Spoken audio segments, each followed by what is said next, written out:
Dulu aku bahkan nggak tahan lihat wajahnya.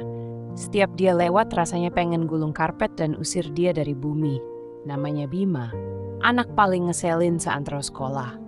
Penuh gaya, suka nyela, dan entah kenapa dia selalu nyasar ke urusanku. Aku ingat waktu pertama kali dia ejek presentasiku di depan kelas. Kamu ngomong atau nyanyi, aku sampai ngantuk loh. Dan semua orang ketawa, termasuk aku. Tapi bukan karena lucu, karena kesel. Rasanya pengen ngelempar spidol ke mukanya. Dan sejak itu kami jadi, musuh alami.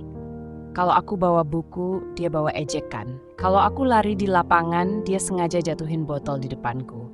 Kalau aku diem, dia cari cara buat ganggu. Pokoknya hidupku nggak tenang kalau ada dia. Tapi aneh ya, lama-lama aku hafal caranya jalan. Hafal nada suaranya, hafal tawa bodohnya yang nyebelin itu. Dan makin aku hafal, makin aku nungguin. Nungguin dia muncul sampai suatu hari dia nggak masuk sekolah. Hari pertama aku senang. Bebas. Hari kedua agak hening, tapi oke lah. Hari ketiga, kenapa sunyi banget sih? Seminggu, 2 minggu. Aku mulai panik, aku tanya teman-temannya. Ternyata Bima kecelakaan, dia luka parah. Katanya kakinya patah, mungkin gak bisa main basket lagi. Dan aku nangis di kamar, diam-diam, musuhku.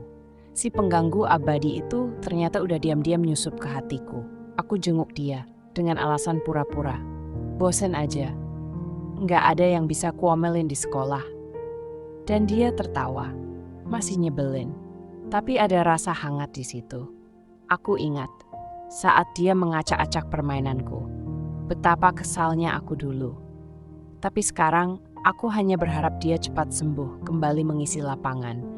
Aku mulai berpikir tentang semua waktu yang kami habiskan bersama, meskipun sebagai musuh. Kenapa perasaan ini tumbuh begitu kuat di tengah semua itu? Dari mana asalnya? Kami mulai ngobrol, nggak pakai serang-serangan. Dia cerita soal keluarganya, tentang mimpi-mimpinya, tentang rasa takut kehilangan. Dia tersenyum saat menceritakan masa kecilnya, tentang bagaimana dia dulu bercita-cita jadi pelukis, dan aku masih menggambar sampai sekarang walaupun hanya untuk diriku sendiri. Saya tertawa teringat bagaimana dulu saya berpikir untuk menjadi penulis novel besar. Aku pikir mimpimu untuk jadi penulis masih bisa terwujud. Mungkin. Kadang aku merasa terlalu terlambat untuk memulainya. Tidak pernah ada kata terlambat untuk hal yang memang kau cintai. Kami terdiam sejenak diselimuti suasana nyaman. Di luar langit mulai gelap tapi kafe terasa hangat dan cerah. Kalau kamu menulis novel, cerita seperti apa yang ingin kamu buat? Mungkin tentang perjalanan, tentang orang-orang yang bertemu di jalan dan mengubah hidup satu sama lain.